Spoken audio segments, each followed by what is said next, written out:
नमस्कार, मैं हूं प्रियांशा। आप देख रहे हैं देश और दुनिया के बाजार पर न्यूज प्लस 21 का एक्सक्लूसिव बुलेटिन बाजार हलचल। दिसंबर में मोबाइल ग्राहकों की संख्या 1.28 करोड़ घटी। जियो ने खो दिए 1.29 करोड़ ग्राहक। एयरटेल और बीएसएनएल के बढ़े। LIC के IPO की वजह से कई कंपनियों ने टाली अपनी लिस्टिंग की योजनाएं। बिटकॉइन की कीमतों में गिरावट। एथोरियम में आई तेजी। उड़ान स्कीम के तहत फ्लाईबिग ने किया IRCTC के साथ करार। छोटे शहरों के लिए भी हवाई सफर की मिलेगी सुविधा। NSE की पूर्व CEO चित्रा रामकृष्णा की मुश्किलें बढ़ी। आयकर विभाग ने मारा छापा। जापान का व्यापार घाटा 8 साल के उच्चतम स्तर पर।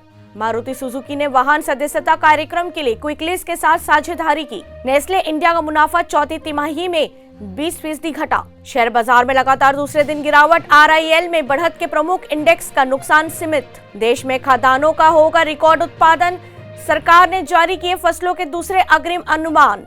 ऐसे ही तमाम जानकारी से लगातार अपडेट रहने के लिए हमारे चैनल को लाइक और सब्सक्राइब करना ना भूलें। नोटिफिकेशन के लिए बेल आइकन जरूर दबाएं। देखते रहिए न्यूज प्लस 21, आपके हक की बात।